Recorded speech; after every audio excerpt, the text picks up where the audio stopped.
There are lives that end the way they began, not with a conclusion, but with a pose that refuses to soften. A body once treated as a national export, a face once used as a shorthand for desire, a name once spoken as if it were a perfume, spent decades trying to escape the very symbol it created, only to find that symbols do not retire.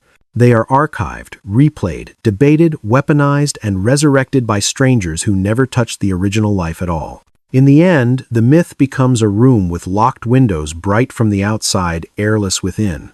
In France, the 20th century produced few figures as instantly recognizable and as permanently misunderstood as the woman at the center of this story, because her power was never institutional, never official, never secured by title or office. It was something older and more volatile, the power of an image, that rearranged a culture's appetite, then outlived the person who carried it.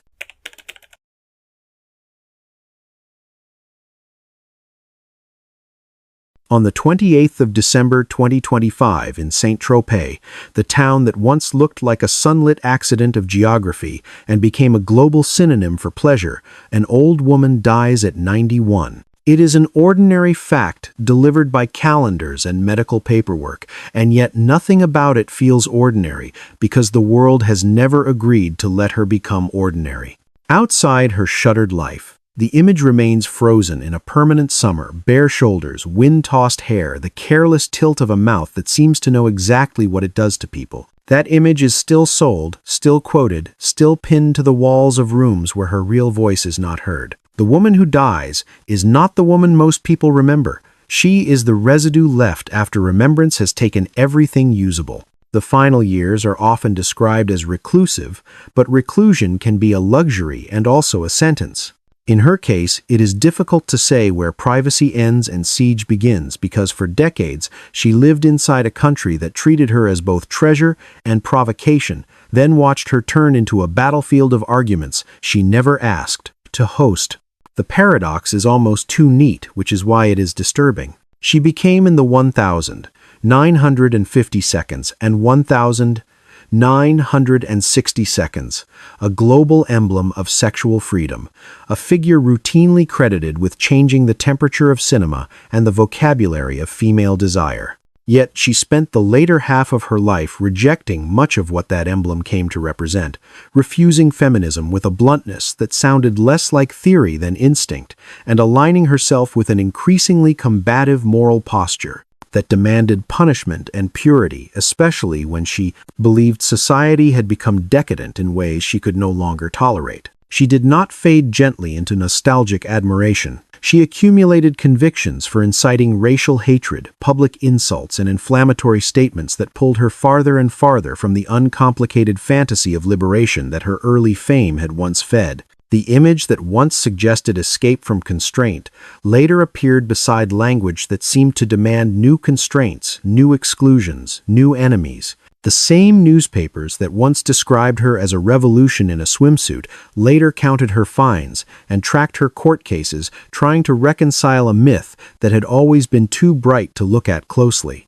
And then there is the second contradiction, colder, and perhaps more sincere. The woman who became famous for being looked at eventually devoted herself to looking at suffering that did not flatter anyone. After leaving the entertainment world in 1973, she redirected her celebrity into animal protection with the intensity of someone trying to repay an invisible debt. In 1986, she created a foundation for the welfare and protection of animals, funded in part by auctioning her own jewelry and personal belongings, as if she were dismantling the last glittering evidence of her former life and converting it into something that could not be photographed the same way. Her activism was not a fashionable accessory.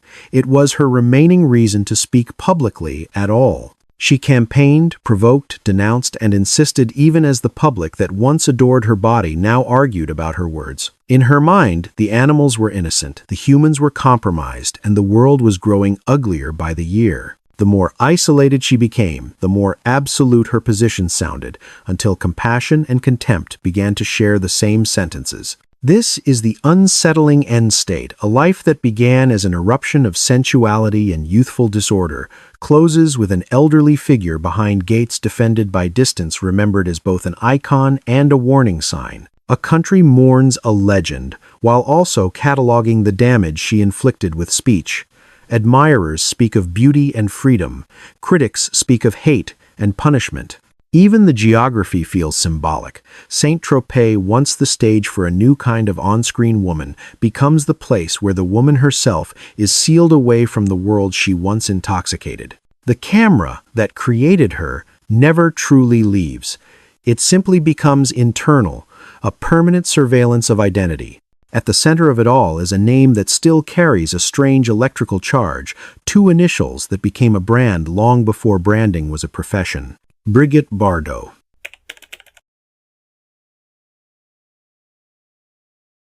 Stories like this do not persist because they are rare. They persist because they repeat with minor variations across centuries and cultures, wherever female power is allowed to exist only in unstable forms. When a woman's influence is not anchored to office law or inheritance, but instead to fascination, desire, or symbolic projection, society treats that power as both miraculous and temporary. It is celebrated, intensely consumed rapidly, and then disciplined once it begins to speak in ways that disrupt the fantasy that created it. Brigitte Bardot's life matters not because she was beautiful. History is crowded with beauty, but because her beauty was briefly mistaken for autonomy, and autonomy was then mistaken for consent to remain forever agreeable. Her story sits at the intersection of admiration and control, where a woman is elevated precisely because she seems to belong to everyone, and punished when she insists on belonging only to herself. In post-war Europe, particularly in France, Bardot emerged at a moment of collective exhaustion and suppressed appetite. The country was rebuilding its cities, its confidence, and its sense of pleasure after years of occupation and restraint. Cinema became one of the safest places to reintroduce desire, and female bodies became the medium through which that desire could be negotiated without directly confronting politics or guilt. Bardot was not simply an actress within this system. She became its most efficient symbol. She represented a version of womanhood that appeared untrained, instinctive, and free of bourgeois calculation, even though that appearance itself was carefully framed, distributed, and monetized. What mattered was not what she did on screen, but what viewers believed she permitted them to feel. In that sense, her power was never entirely her own. It belonged to the audience, the industry, and the cultural moment that needed her to mean something larger than herself. The central question then is not why she later became controversial, combative, or isolated. The more difficult question is whether a woman whose power is rooted in projection can ever safely evolve without becoming an enemy to the image that sustained her. Bardot's refusal to transition gracefully into a harmless legacy figure, to soften her opinions, to apologize on cue, to convert complexity into nostalgia, exposed the fragility of the bargain she had unknowingly entered. Society had celebrated her as long as she embodied a particular fantasy of freedom, erotic but apolitical, rebellious but harmless, natural but silent on matters that threatened social cohesion. Once she began to speak from a position no longer aligned with that fantasy, the admiration curdled into surveillance, and the same culture that once defended her excesses began cataloging her transgressions with legal precision. This is why her story resonates beyond cinema or celebrity. It raises uncomfortable questions about how female agency is tolerated only when it remains legible within approved narratives. Bardot rejected feminism not as a strategic position but as a visceral response, insisting that she had lived freedom rather than theorized it. Yet, her lived freedom existed within structures that rewarded her body while restricting her voice. When she later spoke in ways that violated moral and political consensus, the reaction was swift and punitive, framed as necessary defense rather than cultural reckoning. The question becomes whether her descent into isolation was a personal failure of judgment or an inevitable outcome for a woman whose power had no institutional shelter once fascination wore thin. There is also the matter of substitution. After withdrawing from film, Bardot did not retreat into silence. She redirected her intensity toward creatures she perceived as untouched by hypocrisy or calculation. This shift complicates any simplistic reading of her later years as mere bitterness or decline. It suggests a woman searching for a form of moral clarity that human society had denied her, even as she adopted language that human society found intolerable. Compassion and aggression coexist uneasily in her public record, forcing observers to confront the limits of symbolic power. When admiration evaporates, what remains of a woman whose identity was built in full view of the world? This documentary does not seek to resolve these contradictions.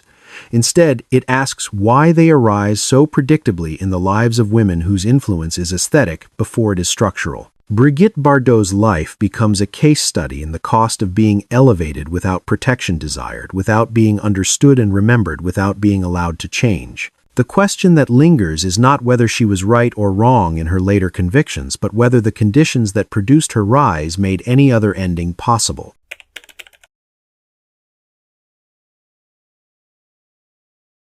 She was born in Paris in 1934 into a household that believed in control before it believed in affection. Her father, Louis Bardot, was an engineer, orderly in temperament, and deeply invested in appearances, while her mother, Anne-Marie Moussel, imposed a regime of discipline that treated the female body less as a source of pleasure than as a project to be corrected. From early childhood, Brigitte Bardot was trained not for expression but for precision. Classical ballet became the central organizing force of her formative years, introduced not as an art, but as a corrective instrument. Her posture, weight movements, and silence were monitored with the same vigilance one might apply to a fragile object meant to be displayed without flaw. Praise was conditional affection, sparse and approval tied to obedience. She later described her childhood as emotionally cold, marked by distance rather than cruelty, but the effect was formative. A girl trained to endure scrutiny without protest, to internalize judgment before it arrived from the outside. Ballet intensified this conditioning. At the Conservatoire de Paris, where she trained seriously, the language of discipline was absolute. Pain was routine, hunger normalized, and individuality subordinated to form. Bardot's body learned compliance long before it learned seduction. The irony would later become unavoidable. The woman celebrated worldwide as a symbol of instinctual freedom was first molded by systems that demanded repression and submission. Her early psychological blueprint combined fragility with defiance, a volatile mixture sharpened by adolescence. She was shy, withdrawn, and deeply sensitive, yet capable of sudden, extreme gestures when pressure became unbearable. This pattern emerged early. At 18, overwhelmed by emotional conflict and family opposition to her romantic life, she attempted suicide, an act later romanticized or dismissed, but better understood as an early rupture between internal distress and external expectation. The gesture did not produce liberation. It produced survival without resolution. Her relationship to authority remained conflicted. She learned to obey before she learned to choose, and when choice finally appeared, it arrived without guidance. Beauty entered her life, not as empowerment, but as an accident recognized by others first. Modeling work followed almost passively, including an appearance on the cover of Elle in 1950, which marked her entry into public visibility before she had any language to negotiate it. The camera did not ask her to speak. It asked her to be. This suited a psychology already trained to equate value with stillness and display. Desire, once awakened, would not be framed by self-knowledge, but by reaction alternating between surrender and escape. The seeds of later volatility were already present, a hunger for autonomy paired with an inability to tolerate constraint, a craving for intensity alongside a deep exhaustion with being observed. Nothing in her early environment prepared her for power as stability. It prepared her only for attention as pressure.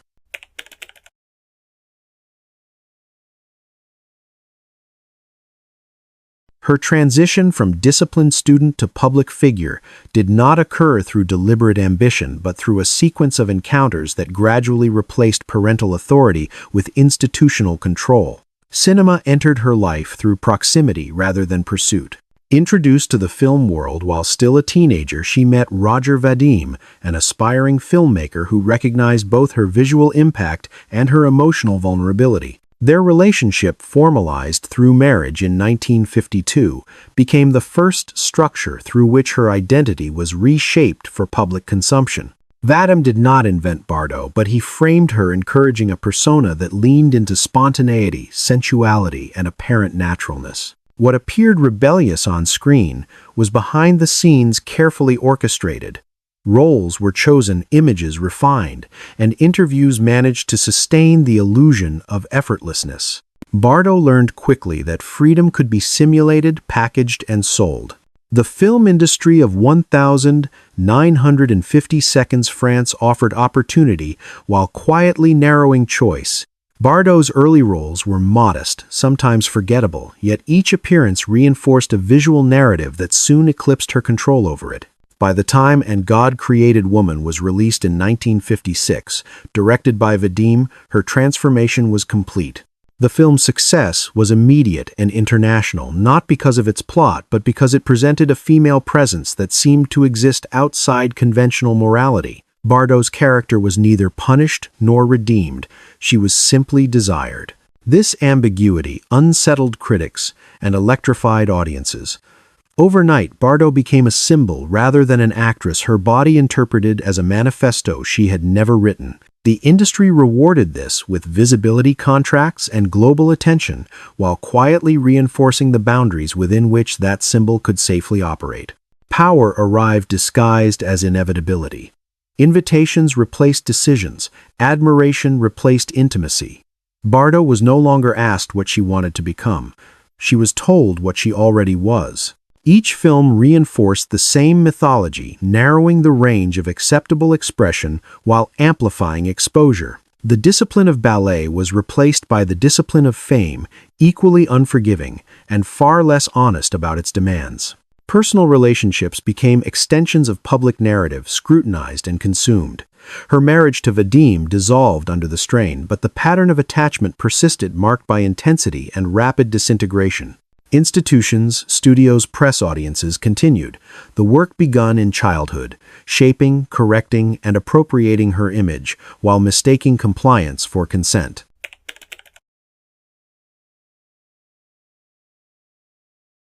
By the end of the 1950 seconds, Bardot's power was undeniable yet strangely hollow.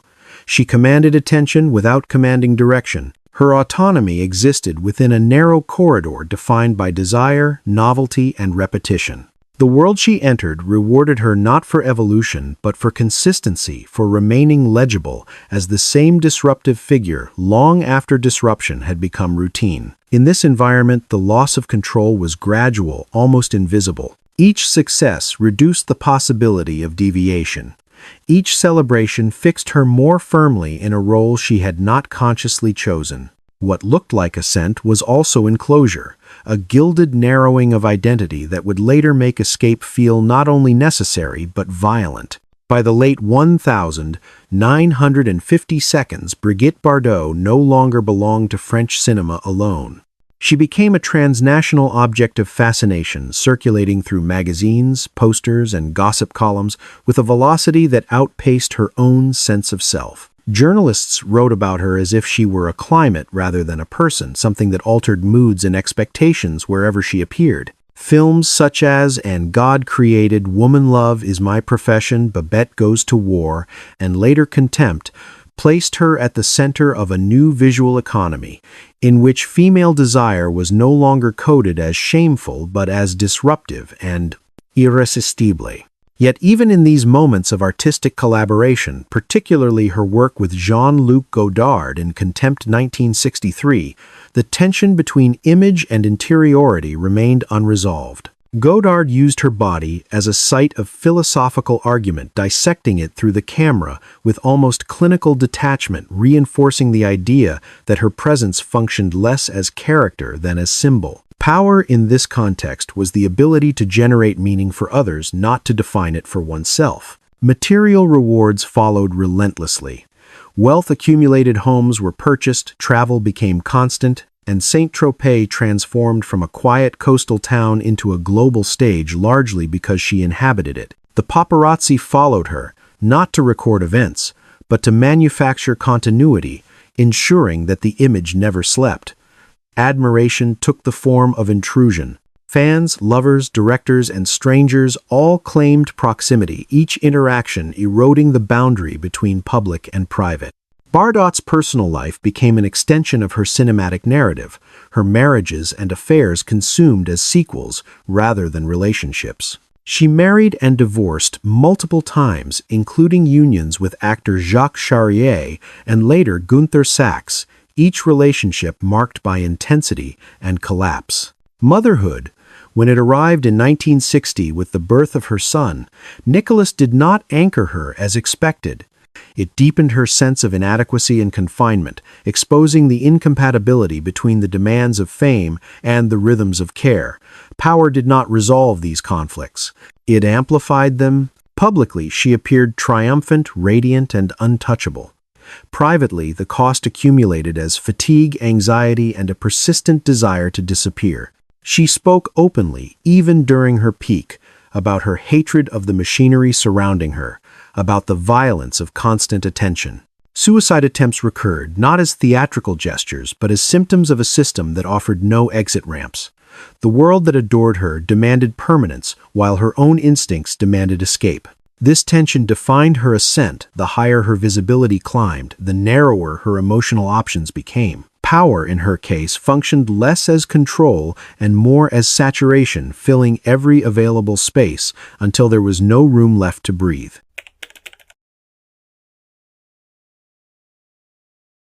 At a certain point, survival required redefinition. Bardot began to assert boundaries not by negotiating with the system that consumed her, but by withdrawing from it in fragments. She spoke of exhaustion, of disgust with cinema, of a desire for simplicity that bordered on erasure. To outside observers, these declarations appeared as eccentricities of privilege, the complaints of a woman who possessed everything. Internally, they marked the first stage of an illusion, the belief that renunciation could restore agency. She believed that by choosing less, she would finally choose freely. In 1973, at the age of 39, she announced her retirement from filmmaking after completing Don Juan, or If Don Juan Were a Woman.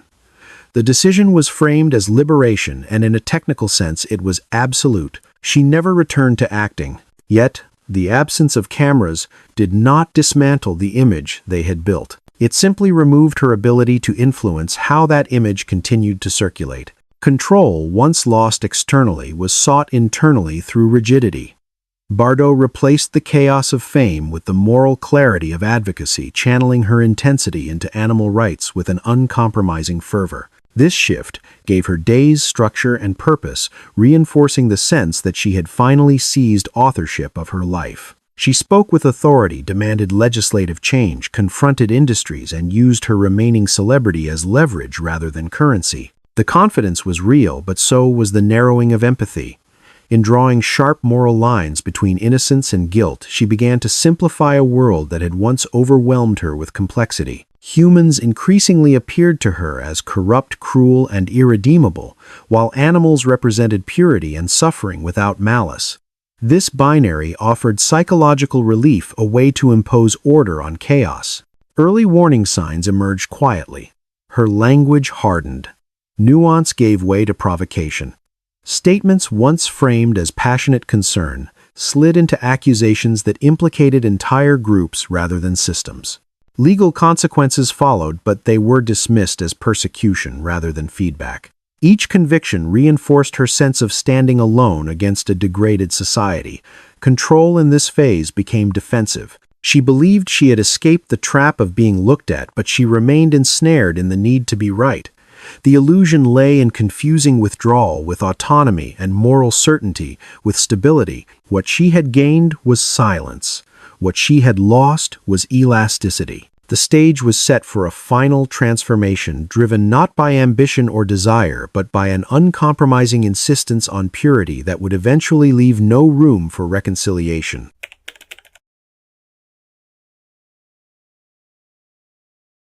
The flaw that finally closed every remaining exit was not fame, nor beauty, nor even isolation.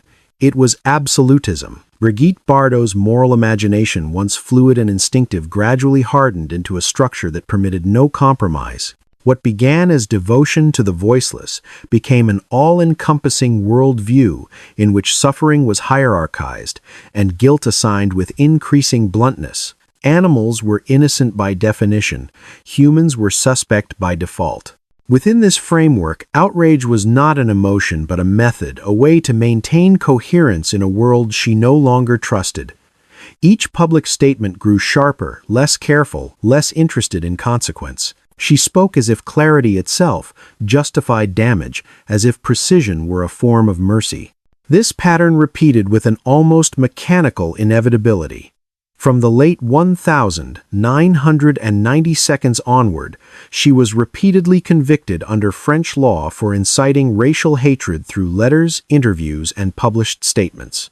The fines accumulated, the court appearances multiplied, and the press chronicled each episode with a mixture of disbelief and grim predictability. To her supporters, these moments confirmed her status as an embattled truth-teller punished for refusing polite hypocrisy. To her critics, they marked the point where conviction tipped into cruelty.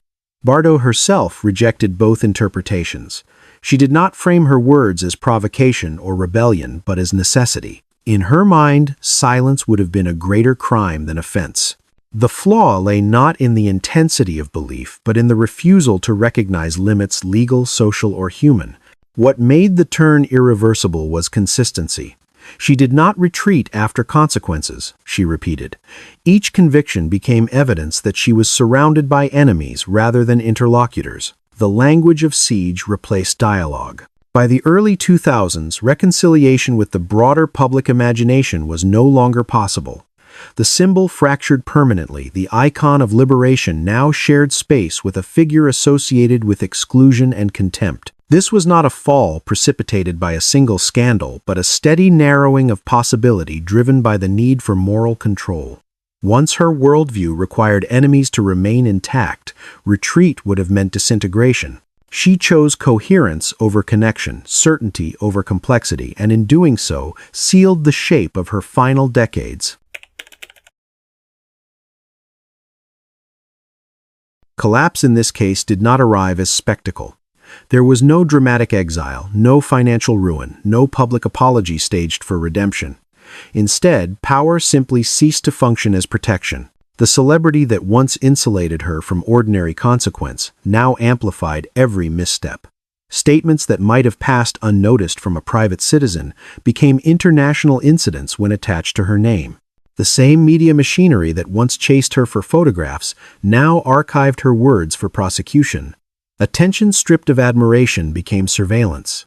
Isolation deepened, not because she was forgotten, but because she was remembered, too clearly frozen in contradictions no longer tolerated. Her world contracted geographically and emotionally. Saint-Tropez, once a refuge and a stage, became a fortress of routines and controlled access. Friends from earlier decades receded or disappeared entirely unwilling or unable to navigate the moral rigidity that now defined her interactions. She lived surrounded by animals, guarded by staff insulated from casual contact, and increasingly detached from contemporary culture. Interviews became rare and combative, delivered less as conversation than declaration. The foundation that bore her name continued its work, a tangible legacy of compassion amid the wreckage of reputation. Yet even this achievement was often discussed through the lens of her controversies rather than its impact. The public narrative simplified her relentlessly. She became a cautionary figure, an example deployed in arguments about celebrity excess free speech and the limits of tolerance. Nuance evaporated. The earlier complexity of a woman shaped by control, exposure, and exhaustion was flattened into headlines and verdicts. Power, which once allowed her to refuse expectations, now ensured that she could not escape judgment. The collapse was quiet but total, not the loss of resources but the loss of elasticity, the impossibility of re-entry into any shared moral space. What remained was endurance stripped of applause.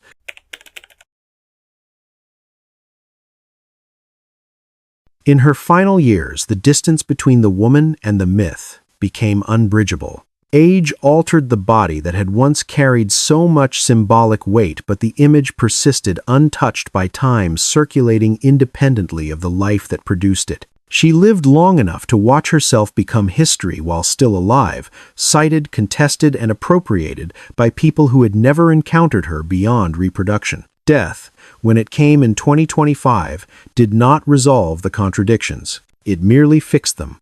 Obituaries struggled to balance reverence with record admiration, with indictment, as if the culture itself were uncertain how to file her away. She died as she had lived for decades, removed, uncompromising, and unresolved. The gates remained closed, the animals remained, the arguments did not end. What lingered was not a lesson but a discomfort.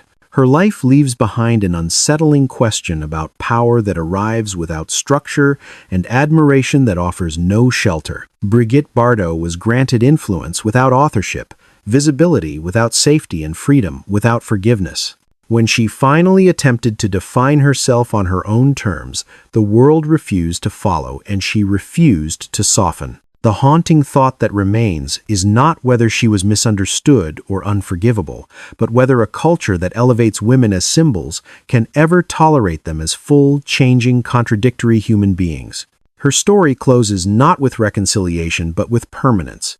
An image that will not fade, a voice that could not adapt, and a life that demonstrates how power, when rooted in projection, eventually demands a price no one knows how to pay.